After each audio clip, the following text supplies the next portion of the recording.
Bien, a continuación, mis compañeros y mi persona daremos a conocer un tema sumamente importante como lo es los tuberculostáticos en la tuberculosis. Los tuberculostáticos son aquellos medicamentos utilizados contra la enfermedad de la tuberculosis, recordando que la enfermedad de la tuberculosis es una infección que afecta principalmente a los pulmones, pero que sin duda alguna también puede afectar a diversos órganos y sistemas. La enfermedad de la tuberculosis es producida por la bacteria denominada Mycobacterium tuberculosis. Esta enfermedad puede propagarse por medio del aire, de persona a persona, en diversas circunstancias, ya sea hablando, cantando o inclusive estornudando. Toda persona que respira este aire que contenga los gérmenes de la tuberculosis fácilmente puede contagiar. Un dato importante sobre la enfermedad de la tuberculosis es que no todas las personas infectadas con esta enfermedad pueden enfermarse. Es decir, existen dos tipos de condiciones en cuanto a la enfermedad de la tuberculosis: la infección de tuberculosis activa y la infección de tuberculosis latente. La infección de tuberculosis latente quiere decir que el germen puede vivir en el cuerpo, mas sin embargo no hace que el paciente se enferme. Y la infección de tuberculosis activa quiere decir que los gérmenes pueden causar que el paciente se enferme, pero que por lo general se utilizan diversos antibióticos, siempre y cuando se hagan de la forma adecuada, y de no ser así, este puede ser fatal. De acuerdo al lugar en que la bacteria de la tuberculosis se instale y se desarrolle, la tuberculosis puede clasificarse en algunos tipos, siendo los principales la tuberculosis pulmonar, que es la más común de la enfermedad y ocurre debido a la entrada de los bacilos a las vías respiratorias superiores y se aloja en los pulmones. También tenemos la tuberculosis miliar, que es una de las formas más graves de la tuberculosis y ocurre cuando el bacilo entra al torrente sanguíneo y llega a todos los órganos, existiendo el riesgo de causar meningitis. La tuberculosis ósea, a pesar de no ser muy común, ocurre cuando el bacilo logra penetrar y desarrollarse en los huesos, pudiendo provocar dolor, inflamación, que no siempre se diagnostica y se trata como una tuberculosis. Tenemos la tuberculosis ganglionar, que es causada por la entrada del bacilo al sistema linfático, pudiendo afectar los ganglios del tórax, ingle, abdomen o con más frecuencia los del cuello. También tenemos la tuberculosis pleural, que ocurre cuando el bacilo afecta la pleura, tejido que recubre los pulmones, causando una intensa dificultad para respirar. La tuberculosis cerebral o neurotuberculosis es causada por la entrada del bacilo al sistema nervioso central, pudiendo causar meningitis o encefalopatías, y síntomas como el dolor de cabeza, rigidez en la nuca, vómitos o incluso convulsiones. Incidencia de la tuberculosis en Panamá. Para finales de 2022 se reportó un total de 1.400 casos de tuberculosis, con un total de 150 defunciones. Los casos más predominantes se encontraron en la región de la comarca Gunayala, comarca Nove Buglé y la provincia de Bocas del Toro, al igual pues que algunos casos fueron reportados en lo que fueron las provincias centrales. Tratamiento de la tuberculosis. Entre las generalidades que se presentan, el tratamiento de la tuberculosis debe administrarse o realizarse en una instalación de salud cercana al domicilio, al lugar de trabajo o de estudio del paciente. En caso de que éste se encuentre en un lugar de difícil acceso o que no cuente con una instalación de salud cercana, se debe capacitar a un familiar o profesional de salud para que se encargue de administrar el medicamento. Está estrictamente prohibido entregarle el medicamento al paciente para que se autoadministre. El tratamiento para los nuevos casos de tuberculosis, tanto en niños y adultos, incluye dos fases: la fase intensiva y la fase de continuación. En ambas fases es estrictamente necesario administrar los medicamentos todos los días, es decir, incluyendo sábado, domingo y días feriados, en instalaciones de salud donde no se cuente con trabajo los días mencionados. Se debe capacitar al familiar para administrar dicho medicamento.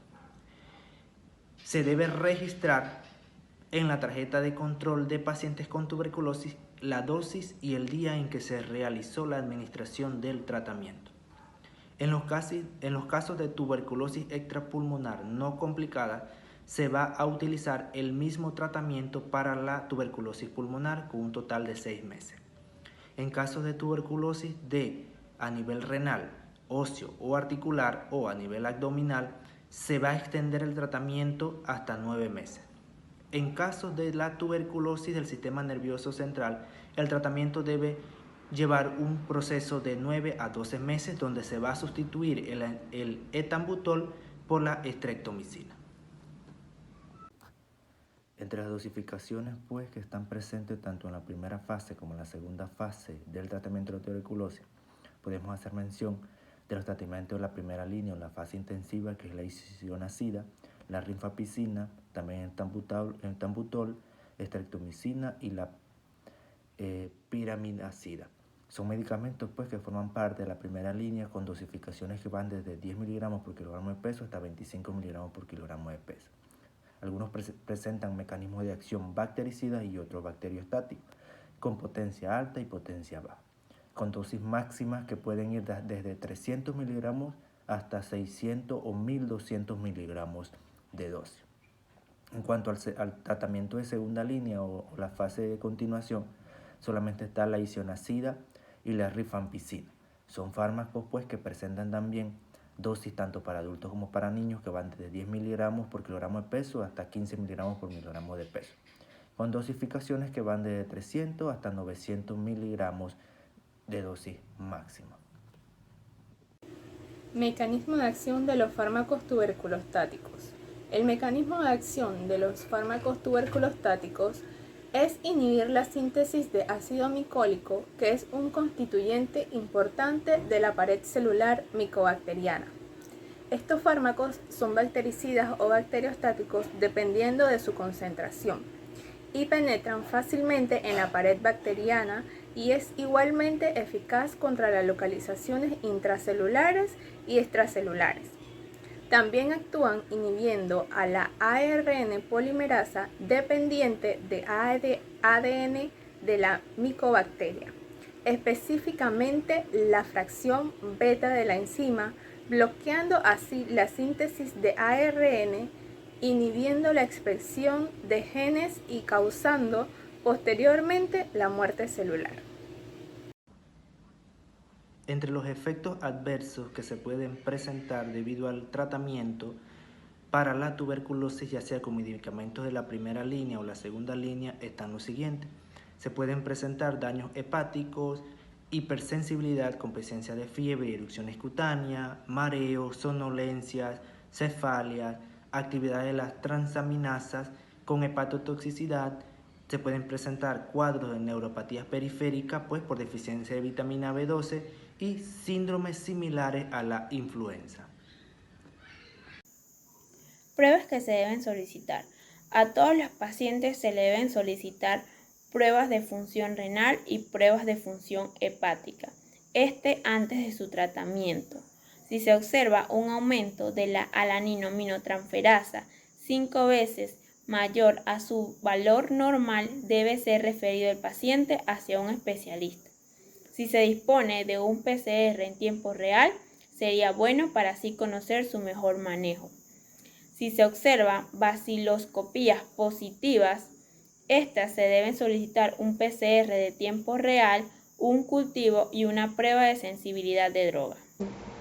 Paciente con resistencias o cambio al tratamiento que no muestra mejoría en ninguna de las dos fases.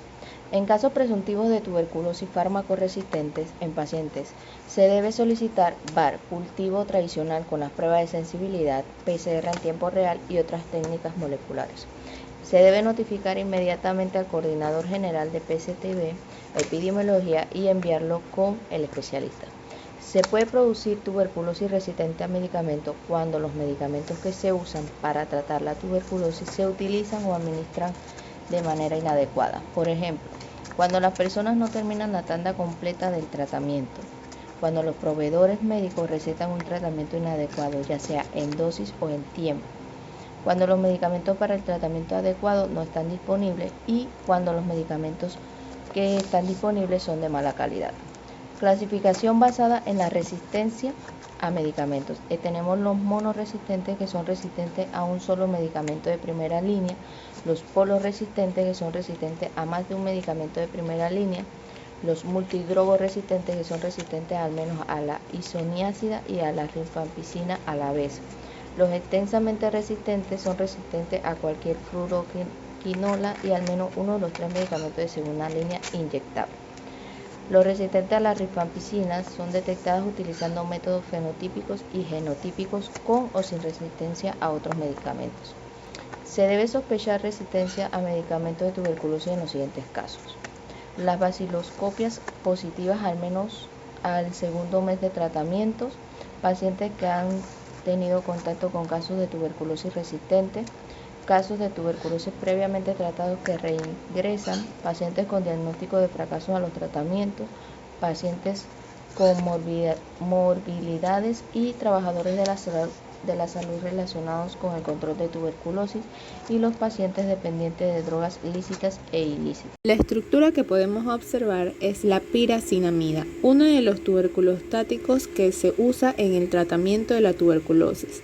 Esta molécula presenta 5 átomos de carbono, 5 átomos de hidrógeno, 3 átomos de nitrógeno y 1 átomo de oxígeno, cuyo peso molecular es de 123 gramos por mol. Es fundamentalmente bacteriostático, aunque también puede actuar como bactericida. Se usa en combinación con otros antibióticos que se utilizan para tratar la tuberculosis. Entre ellos podemos mencionar la isoniazida, rifampicina y el etambutol. Este antibiótico actúa en lo que es la síntesis del ácido micólico de las micobacterias.